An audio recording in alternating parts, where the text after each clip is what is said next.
ओम शांति। 14 नवंबर 2025 के ईश्वरीय महावाक्य। पहले एक नज़र मुरली के मुख्य पॉइंट पर।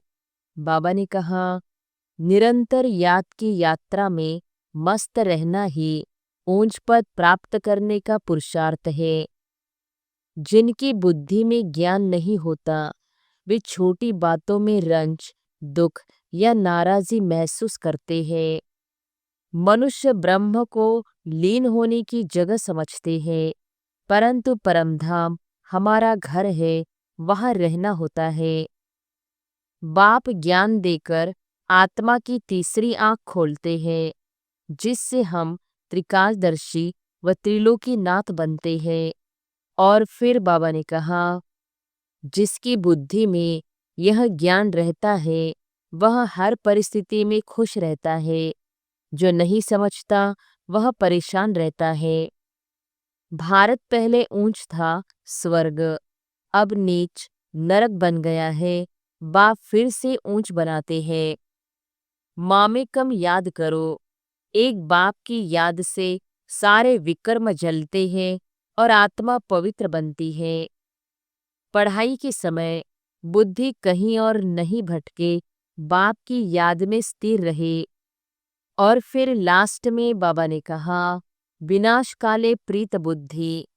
अंत समय में वही बुद्धि सुरक्षित रहती है जो बाप से जुड़ी हो।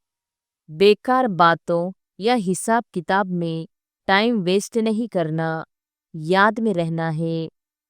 यह नशा घर में भी रहना चाहिए कि हमें निराकार शिव बाबा पढ़ा रहे हैं। अशरीरी और देही अभिमानी स्थिति का अभ्यास बढ़ाओ, ताकि अंतिम समय में सहज रीति देह छोड़ सके। और अब सुनते हैं महावाक्यों को विस्तार से। मुरली का सार। मीठे बच्चे, ऊंचते ऊंच पद पाना है तो याद की यात्रा में मस्त रहो। यही है रूहानी फांसी। बुद्धि अपने घर में लटकी रहे। प्रश्न है, जिनकी बुद्धि में ज्ञान की धारणा नहीं होती है, उनकी निशानी क्या होगी? उत्तर है, वह छोटी छोटी बातों में रंज, नाराज होते रहेंगे। जिसकी बुद्धि में जितना ज्ञान धारण होगा, उतनी उसे खुशी रहेगी। बुद्धि में अगर यह ज्ञान रहे कि अभी दुनिया को नीचे जाना ही है, इसमें नुकसान ही होना है, तो कभी रंज नहीं होंगे, सदा खुशी रहेगी। ओम शांति। मीठे मीठे रूहानी बच्चों प्रति रूहानी बाप बैठ समझाते हैं। बच्चे समझते हैं, ऊंचते ऊंच भगवान कहा जाता है। आत्मा का बुद्धि योग घर की तरफ जाना चाहिए, परंतु ऐसा एक भी मनुष्य दुनिया में नहीं है जिसको यह बुद्धि में आता हो। सन्यासी लोग भी ब्रह्म को घर नहीं समझते। वह तो कहते, हम ब्रह्म में लीन हो जाएंगे। तो घर थोड़ी हुआ, घर में ठहरना होता है। तुम बच्चों की बुद्धि वहां रहनी चाहिए जैसे कोई फांसी पर चढ़ता है ना। तुम अब रूहानी फांसी पर चढ़े हुए हो।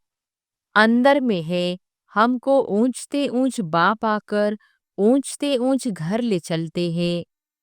जब हमको घर जाना है, ऊंचते ऊंच बाबा हमको फिर ऊंचते ऊंच पद प्राप्त कराते हैं।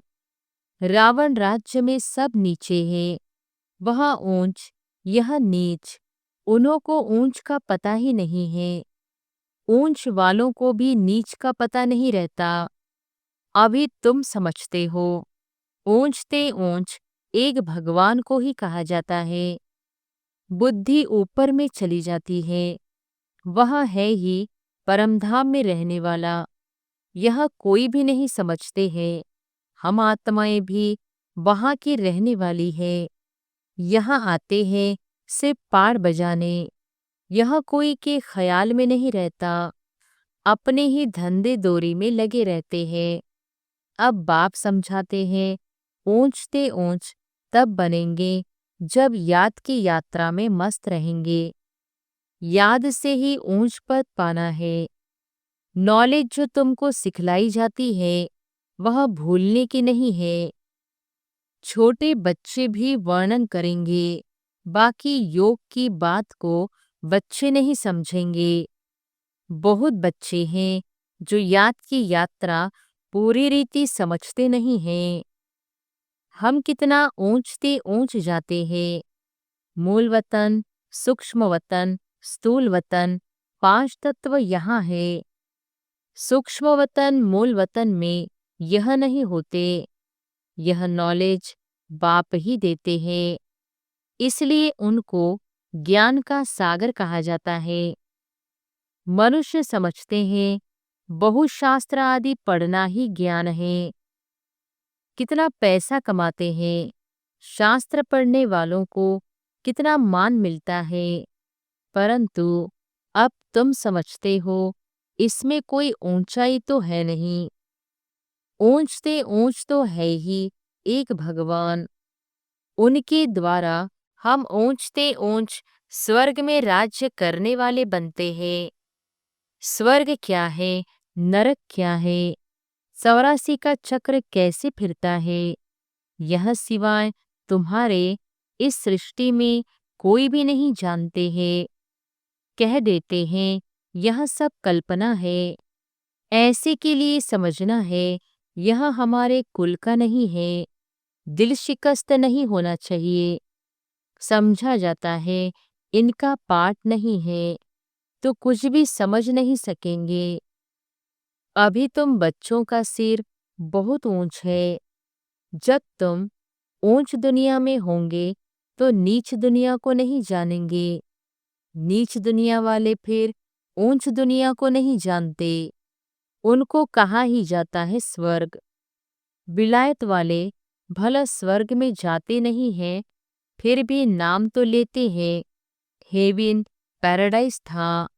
मुसलमान लोग भी बहिश्त कहते हैं, परंतु यह उनको पता नहीं है कि वहाँ कैसे जाना होता है। अभी तुमको कितनी समझ मिलती है। ऊंचते ऊंच बाप कितनी नॉलेज देते हैं। यह ड्रामा कैसा वंडरफुल बना हुआ है। जो ड्रामा के राज को नहीं जानते वह कल्पना कह देते हैं।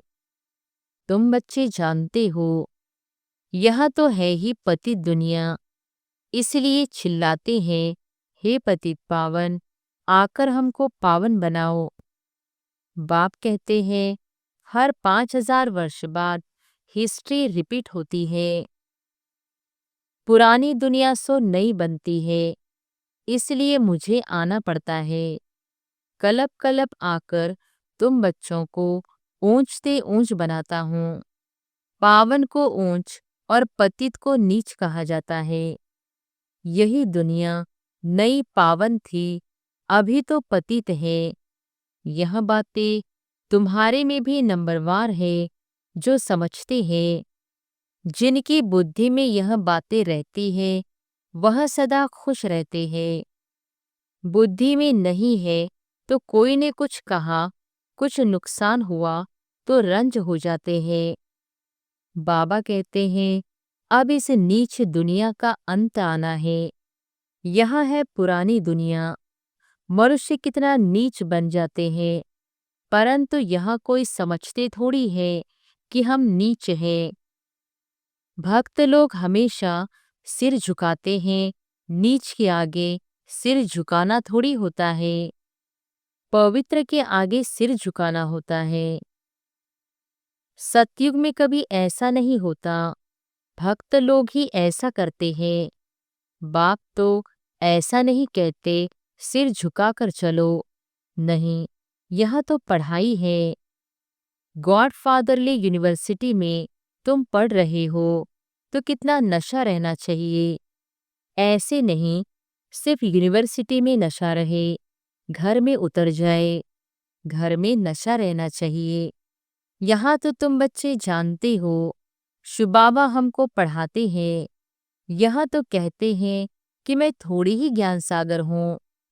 यह बाबा भी ज्ञान सागर नहीं है। सागर से नदी निकलती है ना। सागर तो एक है, ब्रह्मपुत्रा सबसे बड़ी नदी है। बहुत बड़े स्टीमर्स आते हैं। नदियां तो बाहर भी बहुत हैं। पतित पावनी गंगा यह सिर्फ यहाँ ही कहते हैं। बाहर में कोई भी नदी को ऐसे नहीं कहेंगे। पतित पावनी नदी है, फिर तो गुरु की कोई दरकार नहीं। नदियों में, तालाब में कितना भटकते हैं। कहाँ तो तालाब ऐसे गंदे होते हैं, बात मत पूछो।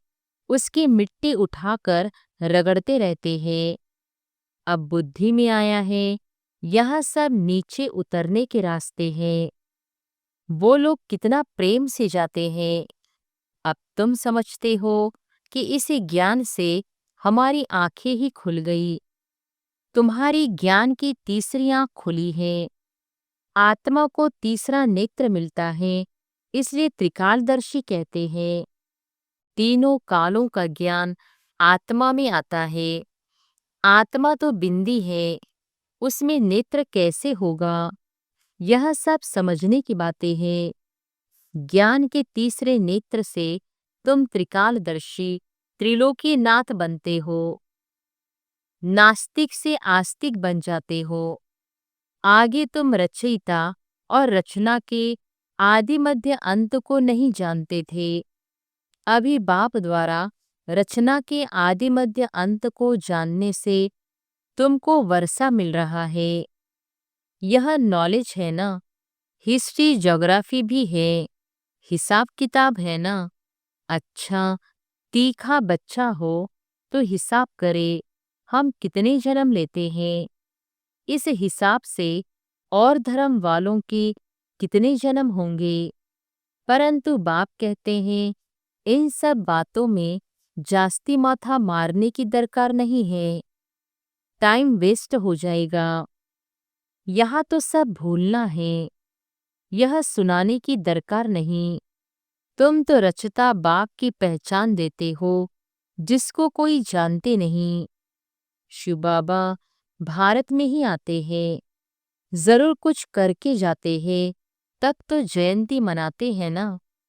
गांधी अथवा कोई साधु आदि होकर गए हैं, उन्हों के स्टैम्प बनाते रहते हैं।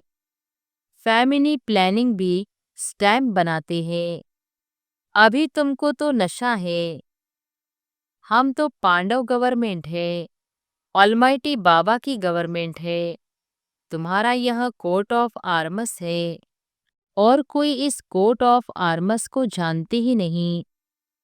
तुम समझते हो कि विनाशकाले प्रीत बुद्धि हमारी ही है। बाप को हम बहुत याद करते हैं। बाप को याद करते करते प्रेम में आंसू आ जाते हैं। बाबा, आप हमें आधा कल्प के लिए सब दुखों से दूर कर देते हो, और कोई गुरु व मित्र संबंधी आदि किसको भी याद करने की दरकार नहीं। एक बाप को ही याद करो। सवेरे का टाइम बहुत अच्छा है। बाबा, आपकी तो बड़ी कमाल है। हर 5000 वर्ष बाद हमें आप जगाते हो।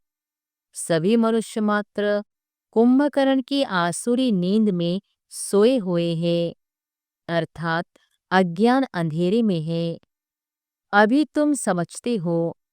भारत का प्राचीन योग तो यहाँ है।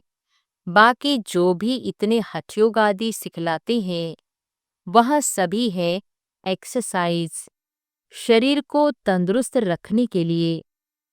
अभी तुम्हारी बुद्धि में सारा ज्ञान है तो खुशी रहती है। यहाँ आते हो, समझते हो, बाबा रिफ्रेश करते हैं।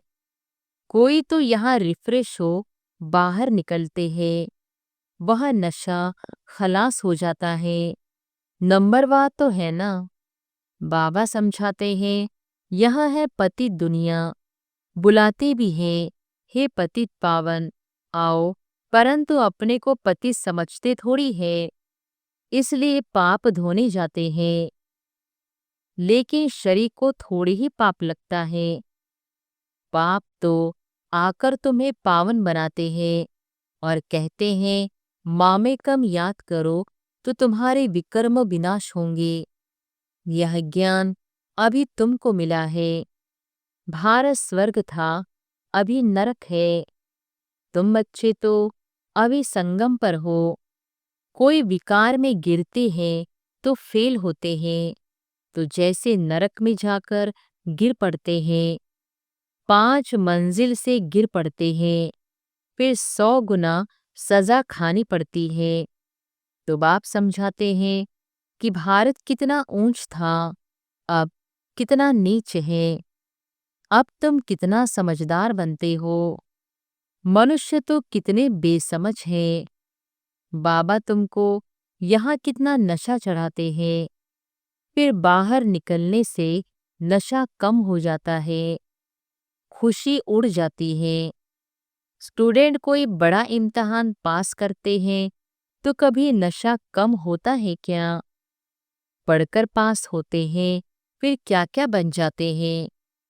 अभी देखो दुनिया का क्या हाल है। तुमको ऊंचते ऊंच बाप आकर पढ़ाते हैं, सो भी है निराकार। तुम आत्माएं भी निराकार हो, यहाँ पाठ बजाने आई हो। यह ड्रामा का राज बाप ही आकर समझाते हैं। इस सृष्टि चक्र को ड्रामा भी कहा जाता है। उस नाटक में तो कोई बीमार पड़ते हैं तो निकल जाते हैं। यहाँ है बेहद का नाटक। यथार्थ रीति तुम बच्चों की बुद्धि में है। तुम जानते हो हम यहाँ पाठ बजाने लिए आते हैं। हम बेहद के एक्ट्रेस हैं, यहाँ शरीर लेकर पाठ बजाते हैं। बाबा आया हुआ है, यह सब बुद्धि में होना चाहिए। बेहद का ड्रामा कितना बुद्धि में रहना चाहिए। बेहद विश्व की बादशाही मिलती है तो उसके लिए पुरुषार्थ भी ऐसा अच्छा करना चाहिए ना।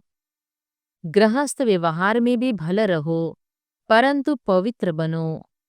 विलायत में ऐसे बहुत हैं जब बूढ़े होते हैं तो फिर कंपेनियनशिप के लिए शादी करते हैं, संभालने के लिए, फिर विल करते हैं। कुछ उनको, कुछ चैरिटी को। विकार की बात नहीं, विकार की बात नहीं रहती है। आशिक माशुक भी विकार के लिए फिदा नहीं होते हैं। जिस्म का सिर्फ प्यार रहता है। तुम हो रूहानी आशिक, एक माशुक को याद करते हो। सब आशिकों का एक माशुक है, सभी एक को ही याद करते हैं। वह कितना शोभनीक है। आत्मा गोरी है ना, वह है एवर गोरा। तुम तो सावरे बन गए हो, तुमको वह सावरे से गोरा बनाते हैं। यह तुम जानते हो कि बाप हमें गोरा बनाते हैं। यहाँ बहुत है जो पता नहीं किस किस ख्यालात में बैठे रहते हैं। स्कूल में ऐसे होता है, बैठे बैठे कहाँ बुद्धि बाइस्कोप तरफ, दोस्तों आदि तरफ चली जाती है। सत्संग में भी ऐसा होता है, यहाँ भी ऐसे है। बुद्धि में नहीं बैठता तो नशा ही नहीं चढ़ता, धारणा ही नहीं होती जो औरों को कराए। बहुत बच्चियां आती हैं जिनकी दिल होती है सर्विस में कहाँ लग जाए, परंतु छोटे छोटे बच्चे हैं। बाबा कहते हैं बच्चों को संभालने के लिए कोई माई को रख दो, यह तो बहुतों का कल्याण करेंगी। होशियार है तो क्यों नहीं रूहानी सर्विस में लग जाए। 5-6 बच्चों को संभालने के लिए कोई माई को रख दो। इन माताओं की अब बारी है ना। नशा बहुत रहना चाहिए। आगे होगा, पुरुष देखेंगे कि हमारे स्त्री ने तो सन्यासियों को भी जीत लिया है। यह माताएं लौकिक पारलौकिक का नाम बाला करके दिखाएंगी। अच्छा, मीठे मीठे सिकिलधे बच्चों प्रति माता पिता बाप दादा का याद प्यार और गुड मॉर्निंग। रूहानी बाप की रूहानी बच्चों को नमस्ते। धारणा के लिए मुख्य सार। पहली पॉइंट, तुम्हें बुद्धि से सब कुछ भूलना है। जिन बातों में टाइम वेस्ट होता है वह सुनने सुनाने की दरकार नहीं है। दूसरी पॉइंट, पढ़ाई के समय बुद्धि योग एक बाप से लगा रहे। कहाँ भी बुद्धि भटकनी नहीं चाहिए। निराकार बाप हमें पढ़ा रहे हैं, इस नशे में रहना है। वरदान है, अपनी महानता और महिमा को जानने वाले सर्व आत्माओं में श्रेष्ठ विश्व द्वारा पूजनीय भव। अपनी महानता और महिमा को जानने वाले सर्व आत्माओं में श्रेष्ठ विश्व द्वारा पूजनीय भव। हर एक ब्राह्मण बच्चा वर्तमान समय विश्व की सर्व आत्माओं में श्रेष्ठ है और भविष्य में विश्व द्वारा पूजनीय है। नंबरवार होते हुए भी लास्ट नंबर का मन का भी विश्व के आगे महान है। आज तक भक्त आत्माएं लास्ट नंबर के मनके को भी आंखों पर रखती है, क्योंकि सभी बच्चे बाप दादा के नैनों के तारे हैं, नूरे रतन है। जिसने एक बार भी मन से सच्चे दिल से अपने को बाप का बच्चा निश्चय किया, डायरेक्ट बाप का बच्चा बना, उसे महान व पूजनीय बनने की लॉटरी व वरदान मिल ही जाता है। स्लोगन है, स्थिति सदा खजानों से संपन्न और संतुष्ट रहे तो परिस्थितियां बदल जाएंगी। स्थिति सदा खजानों से संपन्न और संतुष्ट रहे तो परिस्थितियां बदल जाएंगी। अव्यक्त इशारे। अशरीरी व विदेही स्थिति का अभ्यास बढ़ाओ। बाप दादा अचानक डायरेक्शन दे कि इस शरीर रूपी घर को छोड़, देह अभिमान की स्थिति को छोड़ देही अभिमानी बन जाओ। इस दुनिया से परे अपने स्वीट होम में चले जाओ तो जा सकते हो। युद्ध स्थल में युद्ध करते करते समय तो नहीं बिता देंगे। अशरीरी बनने में अगर युद्ध करने में ही समय लग गया तो अंतिम पेपर में मार्क्स व डिवीजन कौन सा आएगा? अच्छा, ओम शांति।